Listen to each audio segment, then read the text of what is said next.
was planning on going all in on that. And then I went viral on LinkedIn. Ladies and gentlemen, welcome to the Couplepreneur podcast. My name is Adam, and today I am talking to the one and only Katy Roberts, the founder of the Playful Professional and an accidental LinkedIn influencer. Yeah, it's been such a whirlwind because I spent last year building this photography business, and then I was like, yeah, this is what we're going to do. And then this happened, and I'm like... In late January 2025, Katy posted one video that told the story of where she thought she would be after a year of starting a company and just kind of the challenges and mental struggles that went along with it.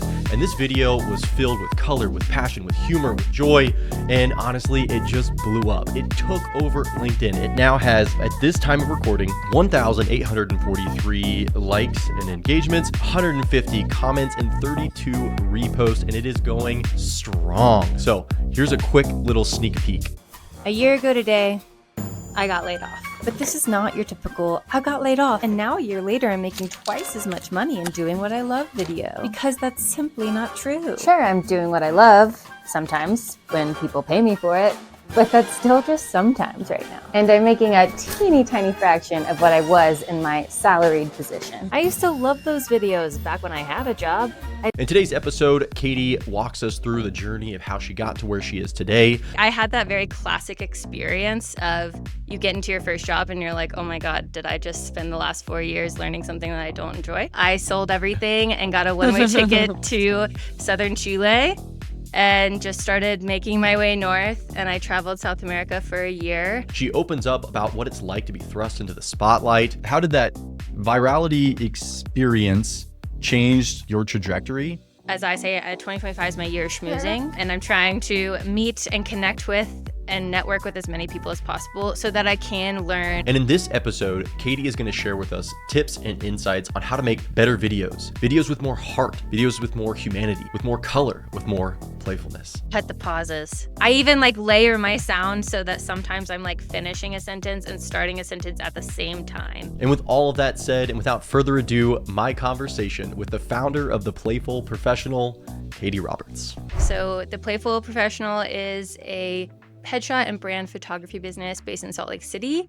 And I'm taking the classic boring headshot that you get from work or from school or whatever, and we're twisting it a little bit. We're adding some color, we're adding a little more personality into the photo so that you can really stand out online.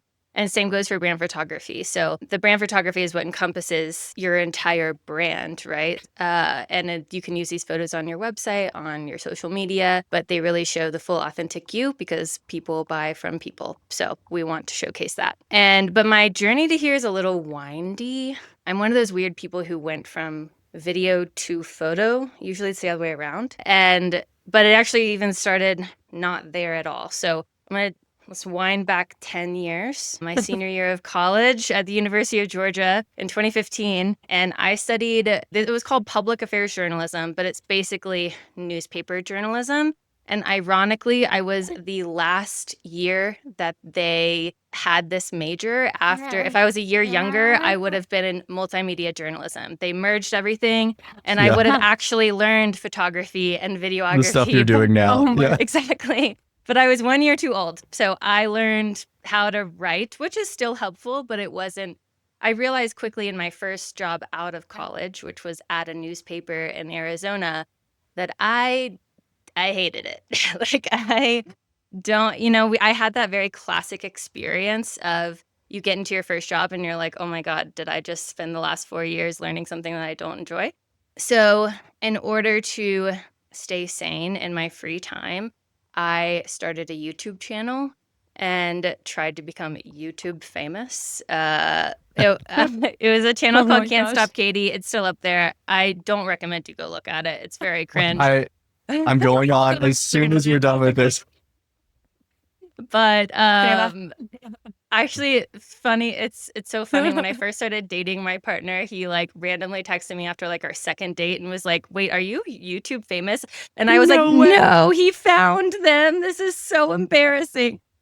Anyways, so I was making videos mostly about how to live a sustainable life. It's very into the environmental movement, and I didn't become YouTube famous, but I did learn so much about how to make videos, right? I was using my dad's old point and shoot Nikon, and I was editing on iMovie, but I learned an insane amount just through YouTube tutorials, really. And then I quickly, after I got super burnt out at the job I didn't like, I realized that I wasn't quite ready to adult yet. And so I sold everything and got a one-way ticket to southern Chile and just started making my way north. And I traveled South America for a year.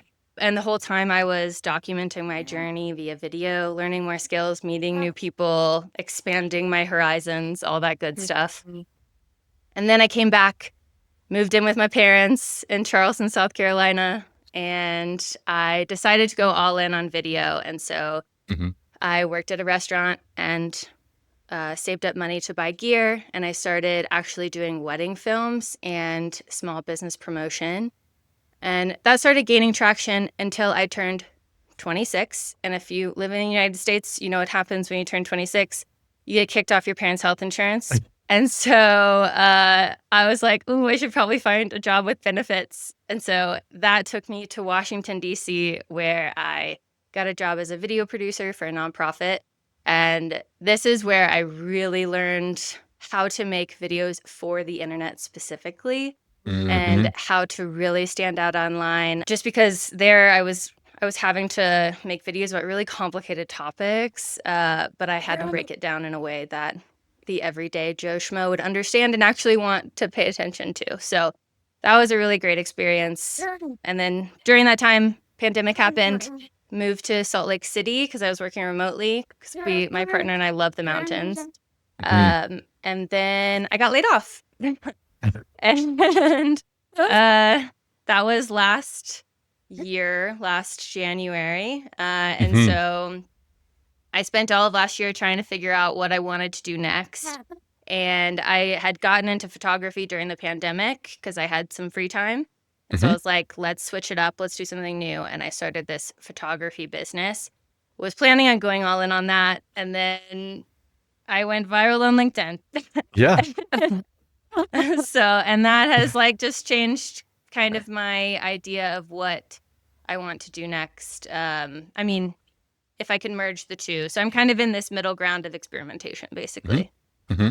Yeah. So that brings us to It's windy. I told you it's a windy story. journey. I feel the same way when people ask us about ours because I'm like, okay. Okay. Yeah. I'm going to take you on a ride.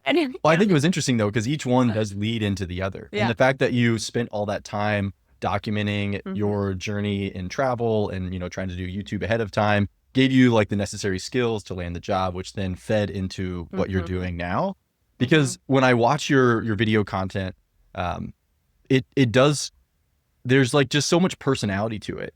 And I think a lot of times we assume that you just turn on the camera and that personality comes through, but there's so much intentionality that goes into it and so much more craft and artisanship that can only come through experience. And so but then it comes across as really easy and free flowing and, beautiful and fun. So that was what stood out to me when we started to watch your content. And so hearing the full circle, now I get it. It makes sense. It takes so much time and practice. I mean, it's just like anything else, right? Becoming a good writer takes a lot of practice and a lot of rough drafts, but it's similar to being comfortable on camera. You're not going to nail it your first time. And I love the saying of confidence comes from failure, not from success.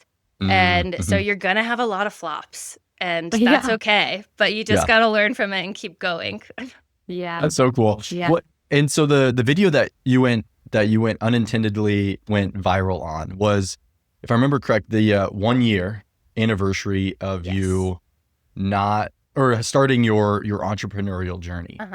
Can you tell us what your thought process was behind that original video?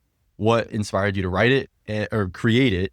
And then if you have some metrics or I guess what happened after, what happened after that? Yeah, totally. So it's funny. I had been thinking about going out and doing my own thing for a long time. And a lot of times it takes a big change, like getting laid off, to actually be a good kick in the pants to go do it. Cause it's scary starting your own business, especially if you don't have a job at the same time. So when I got laid off, I was like, okay, now's the time to go all in.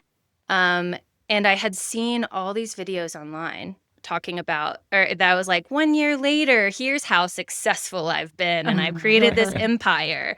And I was like, you know what? That's going to be me. And so I even filmed myself when I was like packing up my old work computer to send it back. I filmed myself doing it because I was like, this is going in it. And I'm going to talk about all the great things I've done since then. But then I got to that year point and I was like, I mean, yeah, I've done a lot of work, but on paper, I'm not this grand success.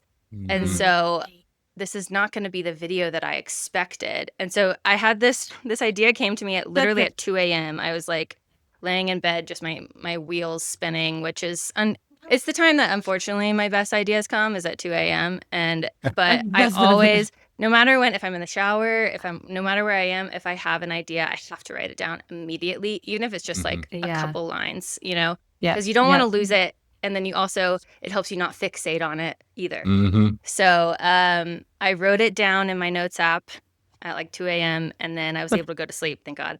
But I woke up, filmed it, and I think I filmed it and edited it all in that same day, posted it the next day, and posted it on Instagram, TikTok, did fine, nothing crazy. Then I posted on LinkedIn and it blew up. Like I remember going back and being like, wait, there's like, I think it got up to like 5 million impressions or something. And then like hundreds of people have commented and liked it and all this stuff. I had never gone viral before in my life, or at least for personal content. And I did not expect it to happen on LinkedIn of all places. I didn't know anything about LinkedIn up until this point. So it was like a whole new world. So LinkedIn was just like one of the channels that you happen to be posting on. Like your focus and direction was on these other more video first platforms. Totally. Because I think the last time I had posted on LinkedIn was literally a year before saying I got laid off. And so this is like, by the way, this is what I've done the past year. And oh my goodness. But it did really well. And I think the reason why is LinkedIn, I mean, it's videos becoming more and more popular on that platform, but 90% of the content is like pretty boring. You know, it's just like people talking to camera, but they're not doing anything, talking about anything that interesting, or at least trying to make it that interesting. Usually the videos are too long. There's just nothing interesting going on, or it's just people blabbing about how successful they are. So this one was super relatable. I mean, if people are perusing LinkedIn, there's a high chance they've also gotten laid off. So, you know, people are like, oh, I'm not alone in this. But I told that story, but in a very visually engaging and interesting way, which you just don't see on that platform as much. Well, and if I were to like kind of analyze the video, I think there's like a depth to it. Like there was an honesty and an earnestness behind it. And it spoke to that sense of we all kind of are striving. One of the things I like about LinkedIn in particular is that it is a platform where people are eager to learn and grow and like network. And there's like a sense of professionalism. Like we're all trying to level up and be better. And sometimes that comes across as, you know, bragging. And sometimes it is just people bragging. But there was like this depth to that video that I think I really resonated with. And especially then the follow-up video, which is the one that I think I saw first, which was you like leaned into the camera and you're like, am I a LinkedIn influencer now? I think like I said, your style and your tone comes across and it seems to be hitting a chord with a lot of people. Yeah. Well, it's funny about that second video is I saw this one was going viral and I was like, that's cool. And I was talking to a friend on the phone the next day and she's like, wait, you need to capitalize on this. Like you need to post another video today. And I'm like, oh, okay. And so I spent like the next 4 hours making this second video. But I do think it helped spur more engagement and interest in me. And, you know, I specifically asked people, like, if I am going to continue this route, what do you want me to talk about? And that's really helped me figure out what people are interested in, how I can use this space to help people, but also grow in my own career. Oh, that's so cool. Whoever that friend is, you should be like, thank you so much. Because now it seems like you're all in on LinkedIn. Is that your platform of focus? Or at least in terms of like building connections and relationships and kind of growing? Yeah, I do. I mean, I'm still big on Instagram because photography is still huge on Instagram and I get Sure. clients through there. But I'm really enjoying utilizing LinkedIn and for, yeah, mainly connections. I've met so many interesting people through it.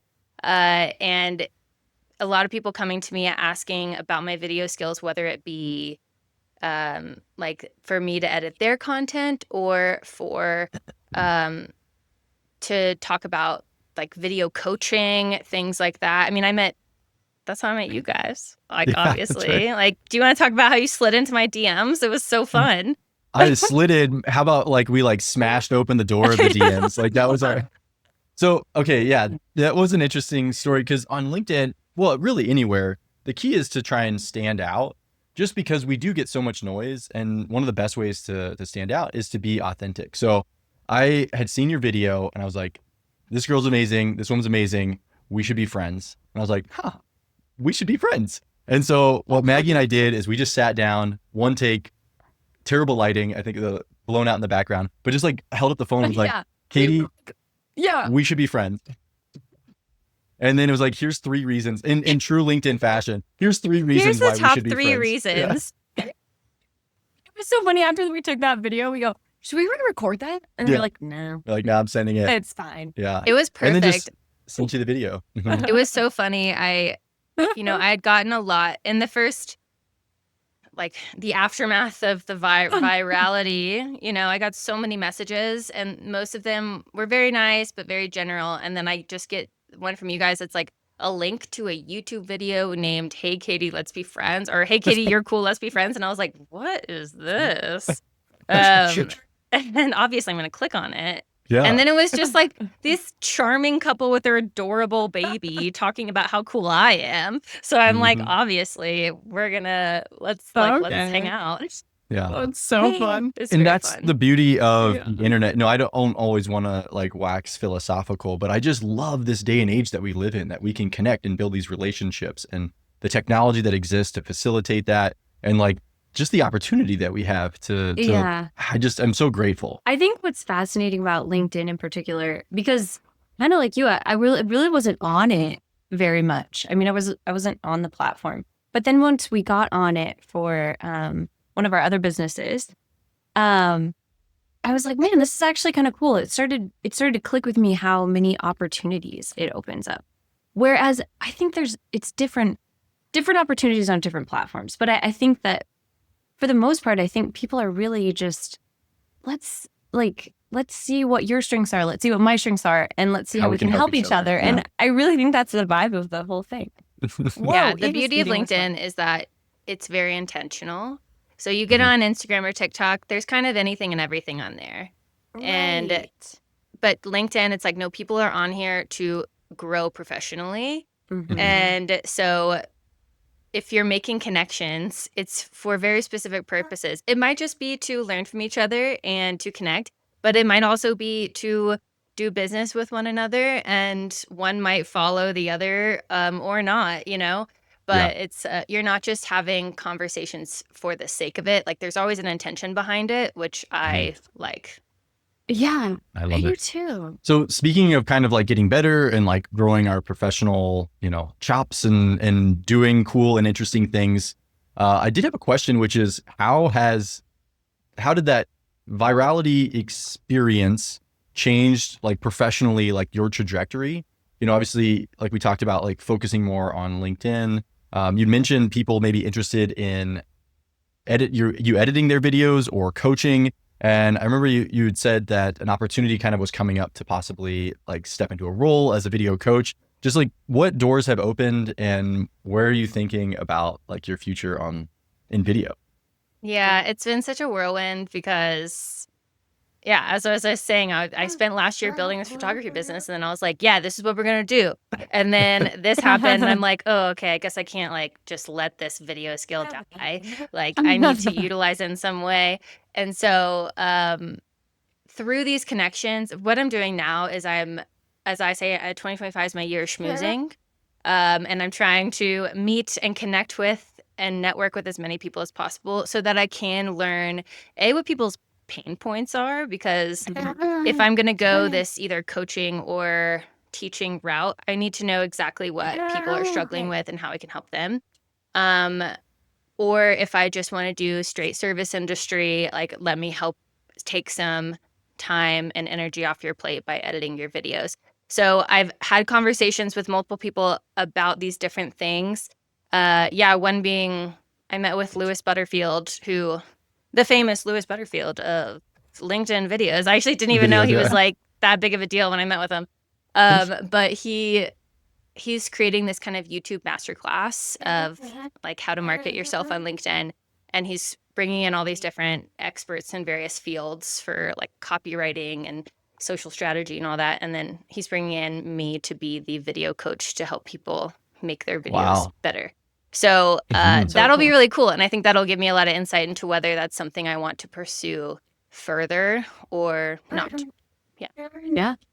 And so do you feel any like internal resistance to video versus like you'd made the decision to go photography? Do you have like a preference between the two in terms of like the art behind it or how you interact with clients? It's such a struggle. I think about this every day. It's my biggest battle because everybody tells you to niche down, right? And they're like, you need to be known for one thing. And I'm like, okay, but I'm good at a lot of things. Like, so I'm different. Yeah. And I do think there's a through line with what I do I do think my video stuff can sit under the Playful Professional brand, especially because right now my idea is to focus on LinkedIn video. And in my opinion, LinkedIn video should be more playful. And obviously it's a professional place, right? Yeah. But so I think those ideas marry really well together. But I'm focusing a lot of my local networking on my photography business because obviously I have to be there. But I'm using LinkedIn to talk about photography, but also talk about video and expand people's interest in me via video. But as I was saying, I haven't quite figured out like what that business structure is yet, but I will eventually. Well, I appreciate your sense of curiosity about it and your willingness to kind of experiment, but also just like be open and learning. I think that's going to, if I were to like project forward, I think that will serve you a lot better than grabbing the first, opportunity that arises and be like, here we go, So props to you for being willing to pump the brakes and be like, okay, let's just learn a little bit. That's been my whole life. We're just going to try it here and there and see where it takes me. I mean, as you can see, my journey is very windy, but it's because I have kept my mind open and just like allowed natural curiosity to steer me in a new direction. Yeah. And I think that's one amazing thing too about how, after the virality happened and whatever, you were like, what do people want? And I think asking that question, a lot of times people just kind of blow past that. And so I think that was a really good move. And so, props. Love it. Okay. What if we like take a slight pivot and you talked about video being more playful on LinkedIn. Maybe if you could give us a little bit of like a tactical deep dive, a mini masterclass of sorts, like what makes a good video? And I think there's probably some like truisms that it doesn't really matter what type of video you're creating. Like there's just like some things that really make a good video. But I'm also trying to think like what would be helpful for people who don't have those years of experience, behind the camera or in front of the camera and are just trying to add a little bit of life to their videos. And I'm asking for a friend, i.e. me, like, how do I do this? Yeah, totally. I have many tips and there's so many resources out there that will tell you how to make good videos. But I have some specific things that I think are a little different and have kind of been my secret sauce to success.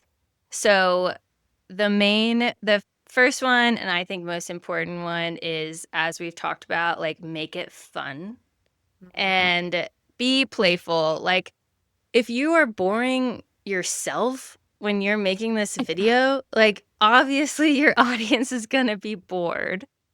And I just think like the professional world is so buttoned up. And so, but people really appreciate like a real human conversation. And I like to I like to think about the difference between like seriousness and sincerity.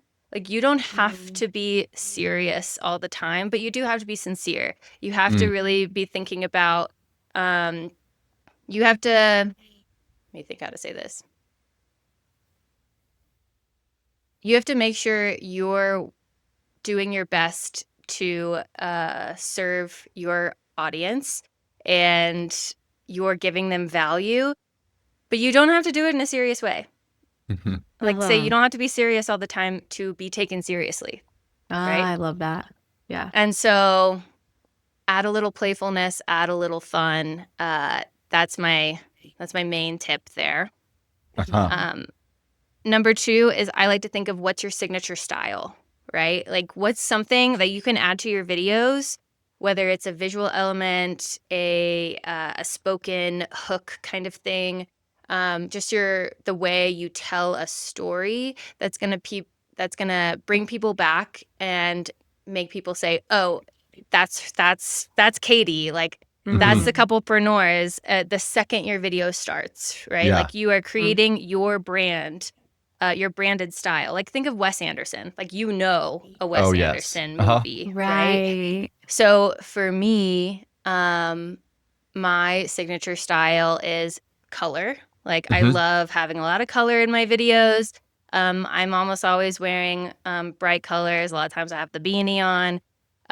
And I'm just super spunky, right? Like I'm high energy, but I'm not like Energizer Rabbit spunky. I'm just like I'm kind of witty in a way, right? Yeah. Right. By the way, you So- do color better than anyone on LinkedIn. Like It's so you're- true. Yeah, it's amazing. Color, I'm obsessed with it. It's like I love color theory. I do recommend if anyone's curious about how to really make your visuals pop is to look into color theory because once you nail it, cool. again, it makes sure everything pops. So, like Lewis Butterfield videos, for example, like he's always like in a kid's playground. Like, you know, like That's what's right. those little things that people will notice that will make, I don't know. Have you guys thought about things that you could bring into your videos? I was gonna ask you, like, first off, how do you think about brand styles, like creating your own? And then if you have any, here, we might start this in a second. The thing that we bring on Let video. me take a note real quick. 2852. Okay. Yeah. Okay. So do you want to maybe back that up and say, like, lead in from color theory into asking us if we have an idea for a brand? Sure. We'll see how that goes. Yeah. Okay. Yeah, I love color. I've done a lot of research into color theory and I highly recommend doing it if you really want to make your videos pop with color. But yeah, I'm curious if you guys have thought about what your signature style could be or is. Well, it's a good thing. Like it's interesting that you asked that because it's something I've been trying to think about. What is something, because you want it to be replicable, something that you can do over and over again. With us having kids and craziness of life, getting anything replicable, it feels like every moment is just an explosion of life happening. And that could be it, although I'd like to be a little bit more structured than possible. So how do you think about, like, if you were to work with us as a client, what questions would you ask? What ideas would you kind of prompt to get that concept of like what could be a brand style? And or do you just kind of iterate until you find something and then like double down on it? Or how do you think about it? Yeah, it's a little bit of that. It's a little bit of trial and error. But I also think you guys need to think about what your values are and what you really care about and what's like your true nature personality, right? So you guys are super high energy, like I feel like you're classic entrepreneurs, you know, you're always trying something new. And your kids are a big part of your life. So like your daughter is constantly in your videos and I actually love that. Like you're kind of bringing the chaos of parenthood onto the big screen. And I think that's actually an important thing that people need to see too. And that you can still have a thriving professional life with young kids. But I also love that you guys have started experimenting with things like the walk and talk, because that's a great way, because, you know, your target audience for at least part of your business is couplepreneurs. So you're like, how can I relate to other couples? If they have kids, you need to do anything to get your child to relax and sleep, right? But you still need to run your business. And so let's do that with a walk and talk. And so I think things like that, but it does take a lot of experimentation and thinking about who your target audience is, how you can relate to them, and what is it really going to pop on screen, and what you can theoretically do over and over again. Over and over again. I love it. This is super helpful. This is awesome. That's Thank so you. cool. Okay, so let's say that we're working with, or you know, someone wants to utilize video on LinkedIn more. They have maybe made a couple of videos, but they're ready to kind of level up to that next step. Do you recommend they reach out to someone like you to, I don't know, get coaching, or is it just a matter of like putting in more reps? How do you think about that like next step to making videos that showcase who you are and what you're trying to tell the world? Totally. So I think the first big thing, if you've never made videos before, first, definitely try and make them yourself. Like, I don't think you should be outsourcing stuff before you've tried to do it yourself. One, it'll make your editor's life so much easier if you've figured out kind of what your style is. You don't have to have it nailed down, but you at least have an idea of what you want. But once you kind of get to the point where you're like, okay, I know how to make it, but it is such a time suck, or like, I want to make them better. You kind of have two options there. There's tons of video coaches out there where you can hire them to critique your videos, or just give you general advice, help you come up with interesting scripts. I mean, it makes me think back to, in my last job, I was a video production manager. So I managed a bunch of editors, and a big part of my job was them bringing their initial script or idea to me. And then I would say, okay, we need to move this part to the top because that's going to pull people in. Or like, what if we like put a metaphor in here and relate it to this? So, and just to help make it a little more engaging. So a video coach can really help with that kind of stuff. Or you can hire an editor to make your content for you. And, you know, some editors will be like, I need to know exactly what you want, down to the timestamp. But others, you can give them a little creative freedom and see what they come up with. And then it might take a few videos to see how you work together. But then you might really develop a nice relationship where, like, you know exactly what each other want from the other. Yeah. So that makes me think, you know, oftentimes when we're thinking about video, and I fall into this trap all the time, we start thinking in the edit or the final product. And what you kind of just talked about there is there's so much preceding that point that then will result in whether or not the final product is something that's going to be engaging, or at least will make that so much easier. So thinking about like the shots, you know, making sure that you get the right shots. But then before that, it's like making sure that the script is good, you know, and before that, like making sure that your idea is good. And so just like working all the way up. So how do you think about coming up with the concept of a video, and then like, what's your next step? Or like that, you get that shower moment where you're like, what's your process? And is it a process that's replicable, or is it just like a, you know, kind of free flow? I would say there's two different versions of my creation process. There's one that is very thought through. So for example, I mean, I thought of the idea at 2 a.m., but the I got laid off video, still the next day, I went and storyboarded that whole thing. So I was thinking, I'm going to say this sentence. What visual element am I going to put with it? Like, I'm going to be pouring the coffee at this point. I'm going to be walking into the living room at this point. And so that was a very planned out video. And a lot of times if you have multiple scenes, that is a helpful thing to plan out, and it'll make your editing life so much easier. But then I have a lot of spontaneous videos because once you start doing this a lot, your brain is just wired to be constantly thinking about, is this video content? Which I'm sure sounds like a nightmare, but and sometimes it is, but it's also fun in a way Mhm. too. Yeah. So for example, I was out shooting, I was practicing for a photo shoot I have coming up where I'm going to be taking pictures of dogs. It's for like a dog toy brand. And so I was out with my dog practicing getting like in motion shots. And I was recording myself along the way because I was like, oh, this would be like a fun day in the life of a photographer video.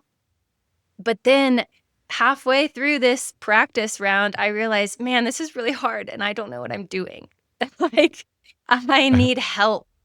And Mhm. so it turned from a day in the life video to a, hey, I need the internet's advice video. Mm. I called it a call for help in the beginning, but it actually created like a lovely hook because I was like, oh, this was going to be this. And now it's a call for help, but here's the backstory. And then here's Mhm. my ask. So it created this story arc in a way, but it was very unintentional. So I would say half my stuff is planned, and you can do that by, sitting down for an hour and having like a real brain dump with yourself. Use ChatGPT, like get in there and ask it all the questions. But and then the other half is every time something work related is happening, just have in the back of your mind, could this be content? And Yeah. and kind of run with that, because that's sometimes been my best videos, is like spur of the moment stuff. Yeah. So there's one video that I made that was very similar to, I would say, the style that you have, which is like these quick cut. I had Mhm. kind of been inspired by Lewis Butterfield, sorry. Um, that of like the quick cut, like action packed kind of, and I was out on a run with my dog Moji. I saw And that one. yeah, It's great. it ended up being my favorite video I've ever made, and was probably the fastest to make, because literally I just you record one line and then you just like move and then like record another line and then move again, and it ended up being this really engaging video. And so I think it all happened like that. I mean, it was just like you basically move through there. So I had this like moment of clarity and vision, and I have yet to really replicate it. So it's just kind of, Well, it I takes a guess, lot one of of those keep energy, but trying. Mhm. it's fun. I heard this advice one time where it was, if an idea comes to you and you have a spare 10 minutes, just run with it and see where it takes you, you know? Mm, mm, And because a lot of times, if you don't jump on that idea immediately, it will fade or it just won't be what it could have been. So even if if this idea comes to you and you pull out your phone and you record yourself talking about it for a few minutes, like you can use that in a video later on, or you can expand on that idea, or you can edit in a cool way where it really mhm. sticks out. So there's a lot of ways you can utilize it, but I'm a big fan of like jumping on your ideas as they come. Yeah. Do you have like a B-roll habit? Like where you just get in the habit of shooting B-roll? I No. don't as much as I probably should, but I do Uh-huh. have every once in a while when I'm like editing photos or something, I'll put my phone up. It's also a good way for me not to look at my phone. Oh, sure. And It's doing a I'm like, job. oh, because I'll be like, where's my phone? I'm like, oh, it's recording me. But yeah, every Yeah. once in a while, I got like this new little, it's like suction cup tripod that I can put on the wall and stuff, so I can take things Interesting. around with me. But I Uh-huh. haven't actually like done much with that. With it. But that's I a great love way it. to start, and it also gets you like in the habit of thinking about camera angles and what Mhm. would make interesting content. Yeah. There's a B-roll, I think, is something that I'm really getting more interested in. And for, I guess, those that aren't necessarily familiar with it, B-roll is just where something's happening on the screen and it's not someone necessarily talking to the camera. It's just something that either like a voiceover is happening, or, it's leading you to the next scene or idea in the video. And so I would love to get to the point where I have like this stack of B-roll and can do some voiceover. But every time I sit down to like think about what I want, I don't know, I just get kind of lost and end up recording a bunch of random stuff that doesn't feel like it fits.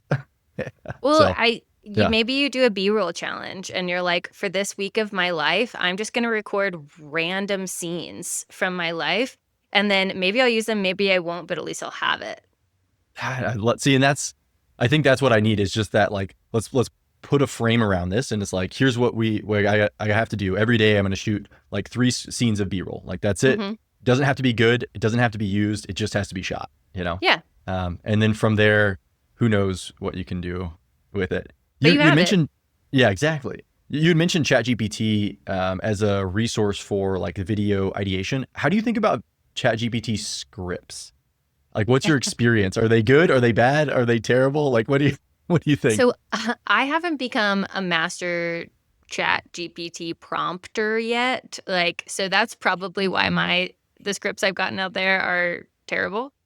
Because usually they're really cheesy, or they don't sound like me.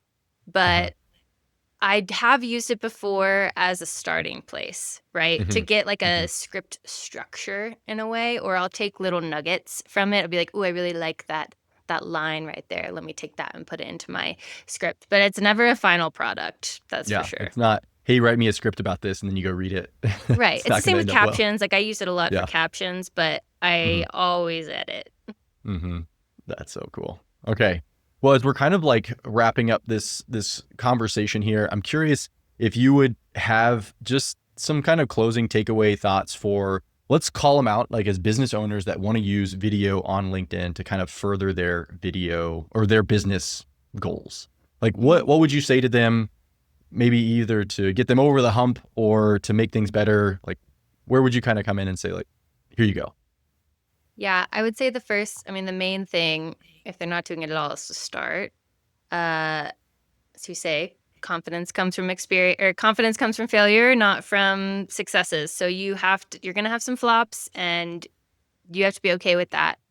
But a great place, like specific place to start, is go back and look at your written content. So any written stuff you've done on LinkedIn, or anywhere else, see what performed well, what people were really receptive to, and think about how you can turn that into a video script.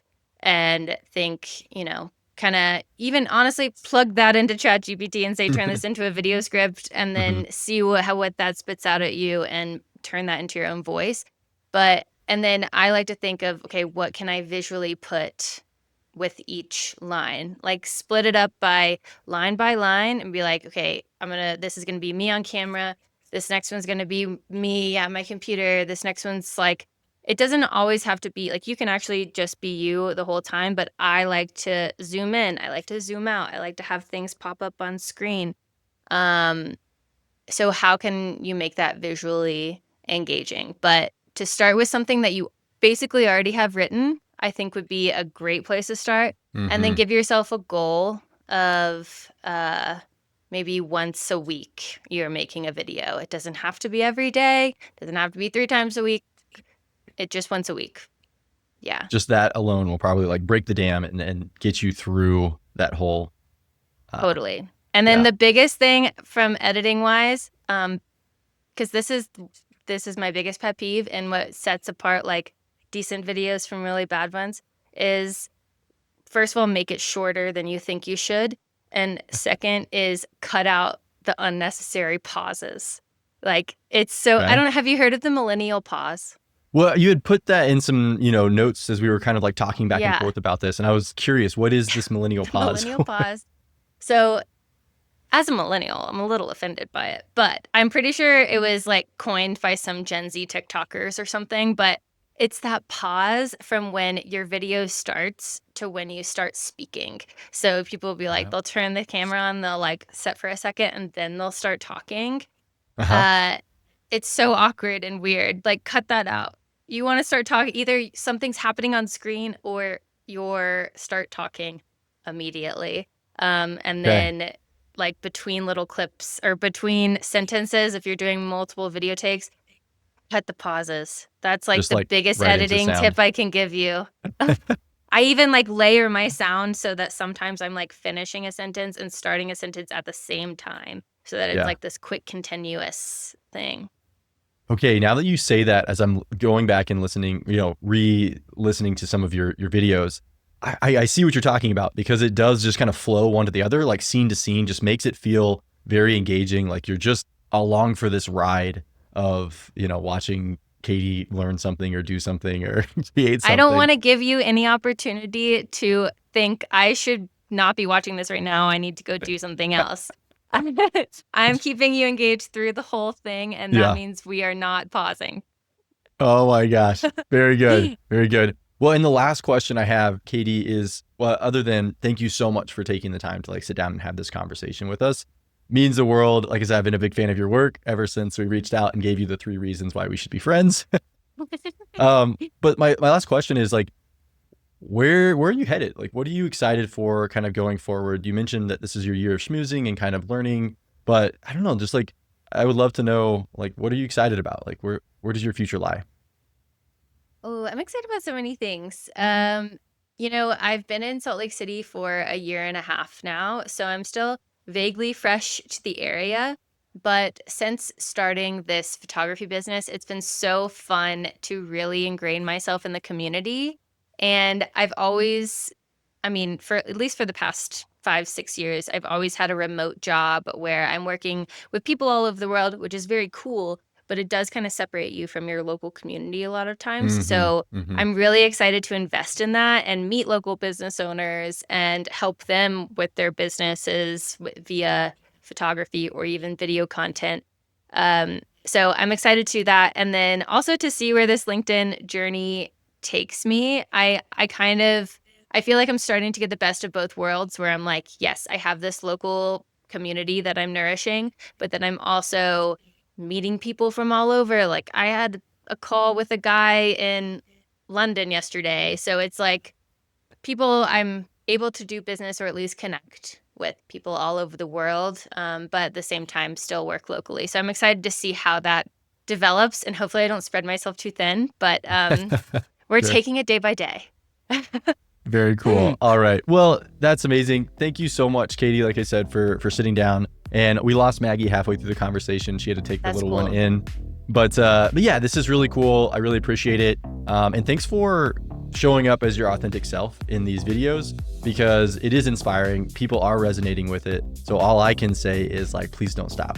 I don't plan to. Everybody should get out there and do it. It's actually really fun. Like I have so much fun doing it, and I think you guys will too. Hey guys, thank you so much for sitting down and listening to this episode. It was a blast having this conversation with Katy. If you could do me one favor though, and share this with someone else, someone who you think might be inspired by Katy's journey, someone who is maybe interested in creating more engaging and more colorful videos on social media. It would mean the world to us, it would mean the world to her, and hopefully it would mean the world to whoever it is that you're sharing this message with. So other than that, thank you so much for listening, and have a great rest of your week.